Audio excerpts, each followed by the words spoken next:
एक फकीर, एक दरवेश जिसकी दुआ कबूल हुई थी।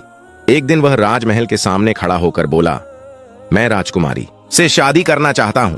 राजा को गुस्सा आ गया। उसने कोड़े मारने का हुक्म दिया। गुस्से में राजमहल कांप उठा, लेकिन उसे नहीं पता था कि इस बूढ़े के पीछे एक रहस्य है, एक तकदीर जो अल्लाह के हुक्म से लिखी गई थी। यह कहानी इश्क की नहीं बल्कि ईमान की है, अल्लाह पर पूरा भरोसा रखने की। यह वीडियो सिर्फ एक कहानी नहीं बल्कि एक सबक है। जो लोग अल्लाह पर भरोसा रखते हैं उनकी कद्र खुद आसमां करता है। पुरानी बात है, एक बहुत खूबसूरत गांव था। उस गांव में एक राजा रहता था। उसकी एक बहुत सुंदर बेटी भी थी। बाप अपनी बेटी से बेहद मोहब्बत करता था। जब उसकी बेटी शादी के लायक हुई तो दूसरे राजाओं से उसके लिए रिश्ते आने लगे। राजा ने खुद भी कुछ लड़कों से अपनी बेटी की शादी के लिए मुलाकात की थी, लेकिन अभी तक उसे कोई ऐसा शख्स नहीं मिला जो उसकी बेटी के लिए मुनासिब हो। एक दिन उस गांव में एक भिखारी फकीर आया। उसकी उम्र तकरीबन 80 साल थी। उसने राजा से कहा, मैं आपकी बेटी से शादी करना चाहता हूं। यह बात सुनते ही राजा को बहुत गुस्सा आया। उसने कहा, तुम्हारी क्या औकात है कि तुम मेरी बेटी के बारे में सोच सको? तुम्हें कैसे हिम्मत हुई मेरी बेटी से शादी करने की बात सोचने की? फकीर ने कहा, आप लोग मेहरबानी करके मेरी बात को समझने की कोशिश करें। मैं आपकी बेटी से शादी करना चाहता हूं, लेकिन इसके पीछे एक बड़ा सबब है। लेकिन राजा ने कहा, मैं अब कुछ नहीं सुनना चाहता। उसने फौरन हुक्म दिया, इसे ले जाओ और काल कोठरी में डाल दो। फकीर को काल कोठरी में कोड़े मारे जा रहे थे। जब यह खबर राजकुमारी के कानों तक पहुंची तो उसने अपने बाप से जाकर कहा, अब्बा, आप यह क्या कर रहे हैं? एक बूढ़े इंसान के साथ ऐसा सलूक करना बिल्कुल ठीक नहीं है। राजा ने कहा, तुम इस मामले में दखल न दो। लेकिन राजकुमारी फकीरों की बहुत इज्जत करती थी। वह बहुत नेक और सच्ची थी। उसने कहा, चाहे कुछ भी हो, मुझे यह बिल्कुल पसंद नहीं कि एक मुल्क का राजा किसी बूढ़े पर इस तरह जुल्म करे। राजा ने कहा, ठीक है, मैं तुम्हारी बात मान लेता हूं। अब तुम यहां से चली जाओ। वह चली गई। लेकिन राजकुमारी को नहीं पता था कि वह फकीर उसके लिए शादी का पैगाम लेकर आया था। राजा ने सब पर पाबंदी लगा रखी थी कि उसकी बेटी को इस बारे में कुछ भी न बताया जाए, क्योंकि वह बहुत जिद्दी था और जो फैसला करता उसे पक्के तौर पर अमल में लाता। जब राजकुमारी को इस बात का पता चला कि वह फकीर उसके लिए शादी का पैगाम लेकर आया था, तो वह फिर अपने बाप के पास गई और बोली, क्या इस फकीर ने मेरे साथ शादी का पैगाम दिया था? अब जब राजा को पता चला कि उसकी बेटी को सारी हकीकत मालूम हो गई है, तो वह गुस्से में गरज कर बोला, मेरी इकलौती बेटी, मेरी प्यारी राजकुमारी के साथ यह बूढ़ा शख्स शादी करने की बात कैसे सोच सकता है? लेकिन वह लड़की बहुत समझदार थी। वह अपने बाप के सामने बिल्कुल खामोश रही, लेकिन मन ही मन सोच रही थी, अगर यह फकीर मेरे साथ शादी करना चाहता है तो इसके पीछे जरूर कोई सबब होगा। वह उस फकीर से मिलने काल कोठरी में गई। उसने फकीर से पूछा, आप मेरे साथ शादी क्यों करना चाहते हैं? फकीर ने कहा, जब तुम मेरे साथ शादी करोगी तो खुद समझ जाओगी कि मैंने तुमसे शादी क्यों करना चाही थी। राजकुमारी ने कहा, ठीक है, मैं आपके साथ शादी करने को तैयार हूं। यह खबर आग की तरह पूरे राज्य में फैल गई। लोग तरह तरह की बातें करने लगे कि राजकुमारी खुद उस बूढ़े फकीर के साथ शादी करना चाहती है और वह खुद इसकी रजामंदी दे रही है। राजा ने अपनी बेटी को 1000 बार समझाने की कोशिश की। तब उसकी बेटी ने कहा, आपने मुझे बहुत प्यार से पाला, मेरी हर ख्वाहिश पूरी की। अब जब शादी का सवाल आया है तो मैं उसी से शादी करूंगी जिसे मेरा दिल चाहता है। लेकिन राजा किसी तरह तैयार नहीं हो रहा था। राजा अपनी बेटी की जिद से बहुत परेशान था। उसने सोचा, मैं अपनी बेटी की शादी एक फकीर से कैसे कर दूं? लेकिन राजकुमारी ने कहा, मैं शादी करूंगी, लेकिन सिर्फ उसी से। मैंने उसकी आंखों में ऐसी सच्चाई देखी है जो मैंने आज तक किसी की आंखों में नहीं देखी। बेटी की बात सुनकर आखिरकार राजा को मानना पड़ा। उसने खुद पूरे राज्य में ऐलान करवाया, मेरी बेटी की शादी हो रही है, लेकिन यह शादी बहुत सादगी से होगी। सिर्फ निकाह होगा और आज के बाद मेरी बेटी इस राजमहल में नहीं रहेगी। वह फकीर की झोपड़ी में जाकर उसके साथ रहेगी। राजा बहुत गुस्से में था। वह नहीं चाहता था कि उसकी बेटी की शादी उस फकीर से हो। इसलिए उसने सोचा कि जब राजकुमारी सारी ऐशो आराम छोड़कर उस फकीर की झोपड़ी में रहने को मजबूर होगी तो इससे बड़ी सजा और क्या हो सकती है। राजा का यह हुक्म लोगों के लिए बहुत अजीब था, लेकिन सबसे हैरान करने वाली बात यह थी कि राजकुमारी ने इसे भी कबूल कर लिया। उसने कहा, ठीक है, मैं फकीर के साथ झोपड़ी में रहने को तैयार हूं। जब मैंने उससे शादी की है तो जहां मेरा शौहर रहेगा मैं भी वहीं रहूंगी। राजा के हुक्म से राजकुमारी फकीर के साथ चली गई। फकीर का घर सिर्फ एक पेड़ के नीचे एक छोटी सी झोपड़ी थी। फकीर ने वहां पहुंचकर अपनी बीवी से कहा, यही मेरा छोटा सा आशियाना है, अब तुम्हें यहीं रहना होगा। तुमने बिना कोई सबब जाने मेरे साथ शादी की। तुम सचमुच बहुत बड़े दिल वाली हो। मैं तुम्हारे इस काम के लिए तुम्हें बहुत बहुत शुक्रिया अदा करता हूं, लेकिन मेरे पास ऐसा कुछ भी नहीं है। मैं सारा दिन बिना खाए रहता हूं, रात को इबादत करता अगर कभी कुछ मिल जाए तभी खाता हूं। क्या तुम इस हालत में मेरे साथ रह सकती हो? राजकुमारी ने कहा, अगर मैंने आपके साथ शादी की है तो इसका मतलब यही है कि आप मुझे जैसे रखेंगे मैं वैसे ही रहूंगी। फकीर ने कहा, मैंने तुमसे शादी दो बड़े गुप्त सबबों की वजह से की है, लेकिन तुमने मेरे साथ शादी क्यों की? उसने कहा, मैंने अल्लाह की बारगाह में दुआ मांगी थी कि अगर मेरी जिंदगी में कोई सच्चा इंसान आए तो मैं उसी को अपने शौहर के रूप में कबूल करूंगी, चाहे वह किसी राज्य का शहजादा हो या कोई दरवेश। जिस दिन आप मेरे घर आए उसी दिन मैंने अपनी आंखों से अपनी दुआ कबूल होते देखी, इसलिए मैं आपके साथ शादी करने को तैयार हो गई। यही वजह है कि मेरे अब्बा आज मुझ पर इतना गुस्सा है, फिर भी मैंने अल्लाह को हाजिर नाजिर मानकर यह रिश्ता कबूल किया। अब चाहे जो हो मैं आपके साथ ही रहना पसंद करूंगी। वह इतनी सब्र वाली थी कि फकीर को ऐसी बीवी मिलने पर बहुत खुशी हुई। वे दोनों दिन भर बिना खाए रहते और सारी रात अल्लाह की इबादत करते। फकीर कभी बिना मकसद के कुछ नहीं करता था। राजकुमारी यह बात अच्छे से समझ चुकी थी। एक दिन फकीर किसी काम से जंगल के बाहर गया हुआ था, तभी एक अनजान शख्स राजकुमारी से मिलने आया। वह असल में उसके बाप की तरफ से भेजा गया एक नौकर था। उसने कहा, आपके अब्बा आपको बहुत याद कर रहे हैं और पूछ रहे हैं कि हमारी राजकुमारी खुश है या नहीं। वह उस फकीर के साथ कैसी है? उसे कहो अगर वह फिर से महल में लौटना चाहे तो हम उसे वापस ले आएंगे और यह रिश्ता खत्म कर देंगे। राजकुमारी ने कहा, मैं देख रही हूं कि मेरे अब्बा मुझे अब तक नहीं समझ पाए। मैं उसके साथ बहुत खुश हूं और अल्लाह की रजा में ही मैं राजी हूं। नौकर ने कहा, आपके अब्बा ने आपके लिए एक बड़ा मोती भेजा है। नौकर ने जबरदस्ती वह मोती रखकर चला गया। जब फकीर वापस आया और उसने मोती देखा तो पूछा, यह किसने तुम्हें दिया? राजकुमारी ने सारी बात बताई। तब फकीर ने कहा, अगर तुम मेरे साथ खुश नहीं हो, अगर तुम अपने बाप के पास वापस जाना चाहती हो तो जा सकती हो। मैं तुम पर कोई इल्जाम नहीं लगाऊंगा। मैं तुमसे राजी हूं, बल्कि मैं यही चाहता हूं कि तुम खुश रहो। इसके जवाब में राजकुमारी ने कहा, मैं बहुत खुश हूं, मुझे किसी चीज की कमी नहीं है। आपके चेहरे में ही मुझे सब कुछ मिल गया है। आप क्या चाहते हैं यह मैं नहीं जानती, लेकिन मैं अल्लाह की रजा के लिए आपके साथ हूं। और जहां तक मोती की बात है, मैं इसे रखना नहीं चाहती। नौकर ने जबरदस्ती मेरे पास रखकर चला गया, इसलिए यह यहां है। तब फकीर ने कहा, अगर तुम्हारा इससे कोई ताल्लुक नहीं है तो यह तुम्हें अपने बाप की तरफ से मिला है। उसने कहा, मैं हर उस चीज से मोहब्बत करती हूं जो अल्लाह की तरफ से आती है, और जो कुछ मैंने पाया मुझे उसमें से कुछ नहीं चाहिए।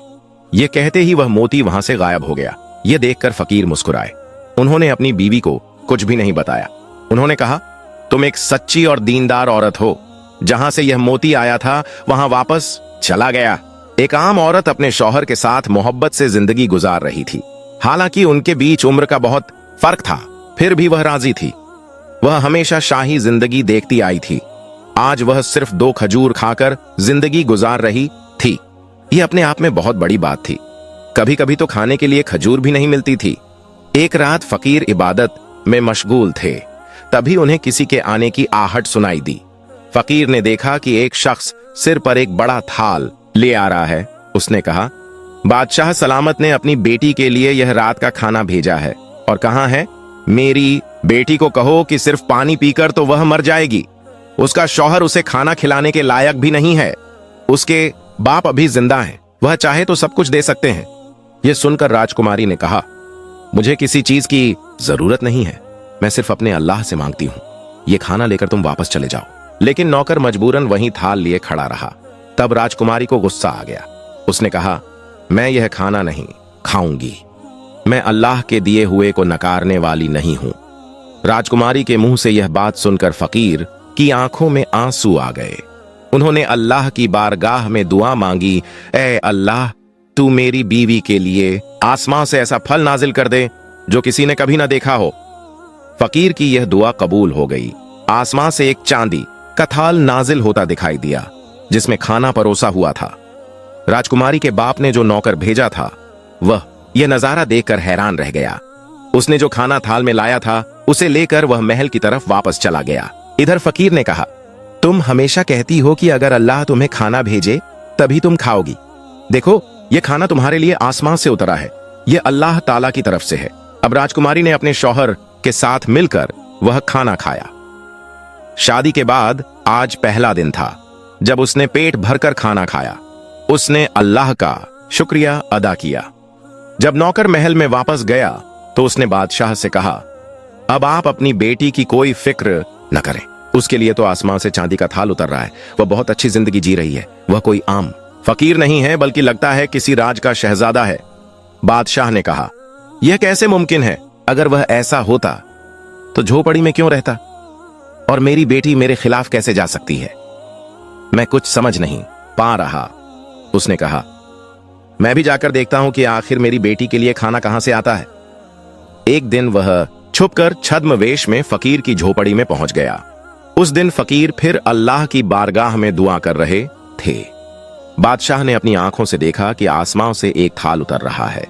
उसमें ऐसे खाने हैं जो पहले कभी किसी ने नहीं खाए। यहां तक कि उसके राजमहल में भी ऐसा कोई खाना कभी नहीं बना। यह नजारा देखकर उसका खून खौल उठा।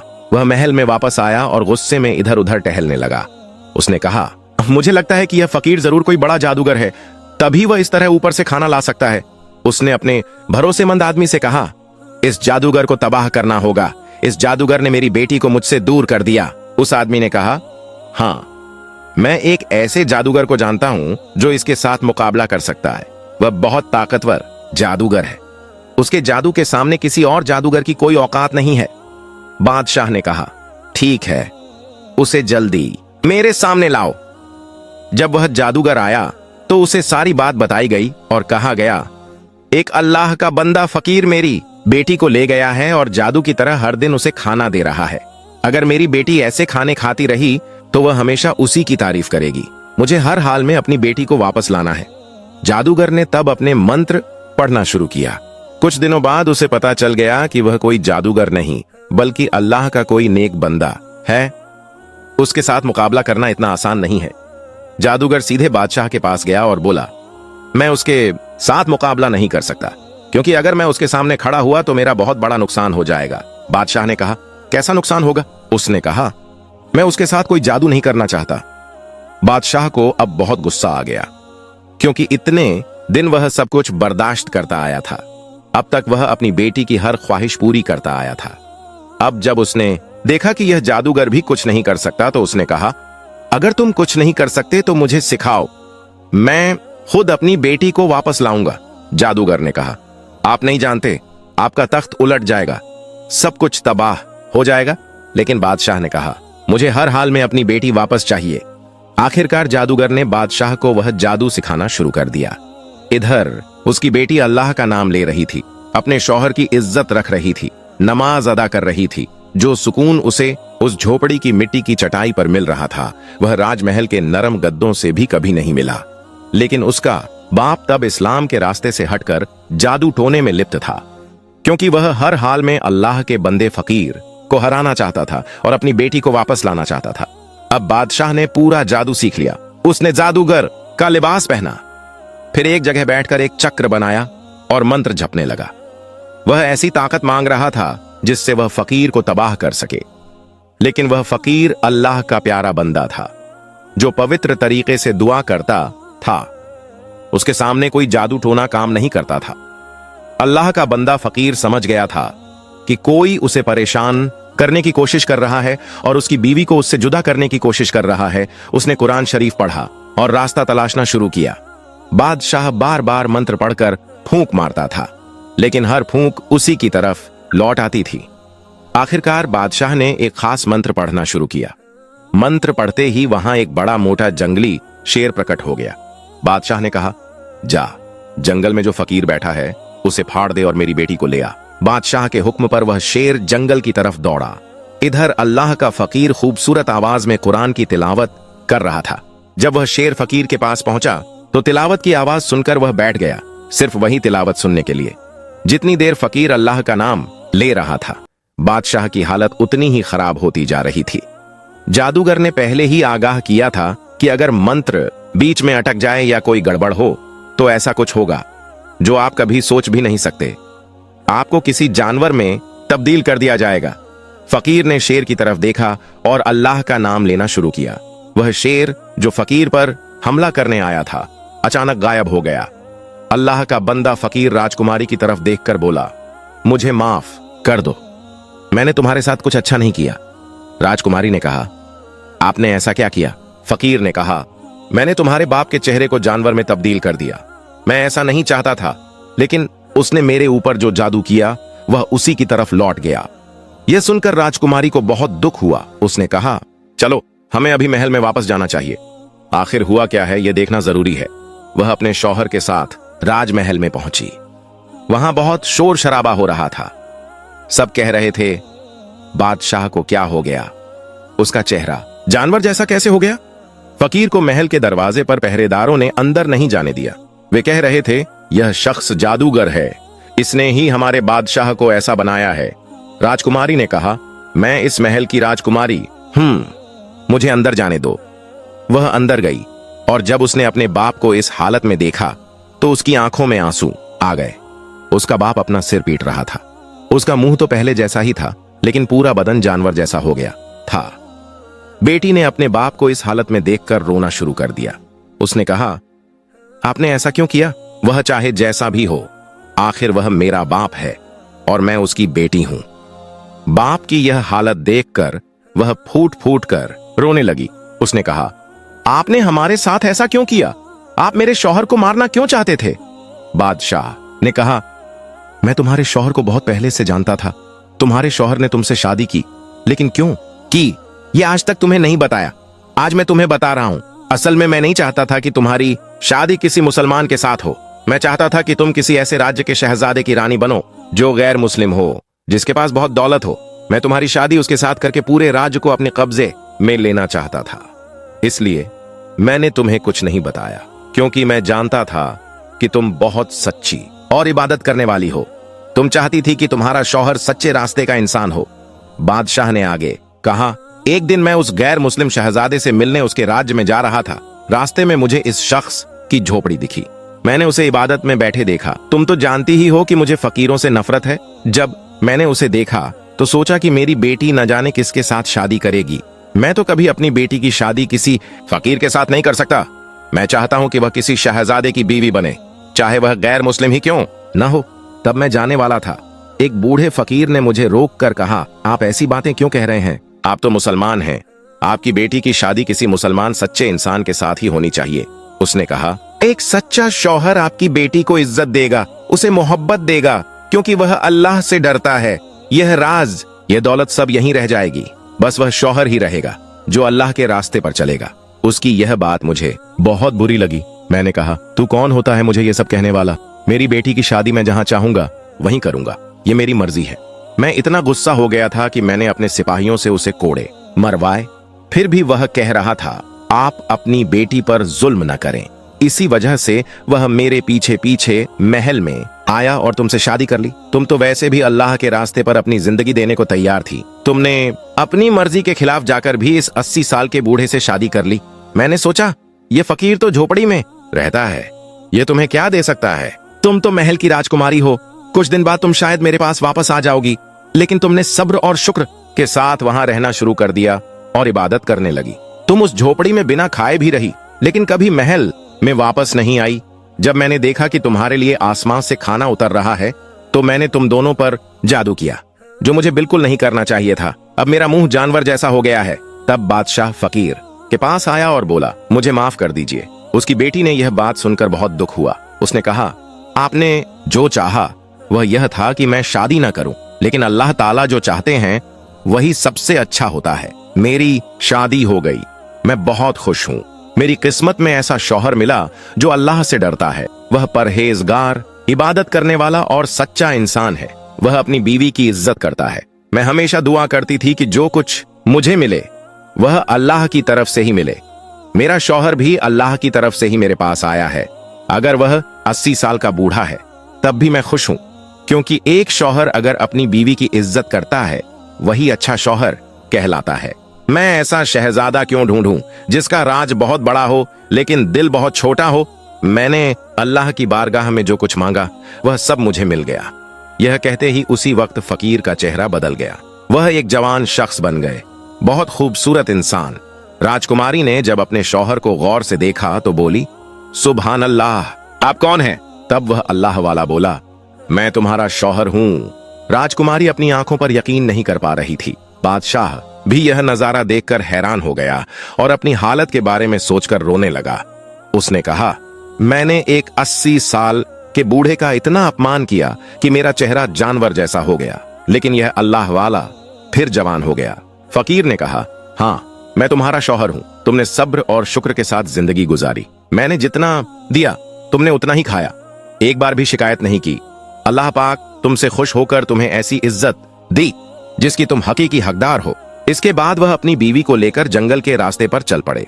उन्होंने कहा, अब उस झोपड़ी में नहीं, मैं तुम्हें ऐसी जगह ले जा रहा हूं जहां तुम एक रानी बनकर रहोगी। यह झोपड़ी, यह जंगल, यह खाली पेड़ पौधे सब तुम्हारा इम्तिहान था। तुम उस इम्तिहान में कामयाब हुई। मैंने तो कहा था कि जब तुम असल सबब जान लोगी तो तुम अल्लाह का शुक्रिया अदा करोगी।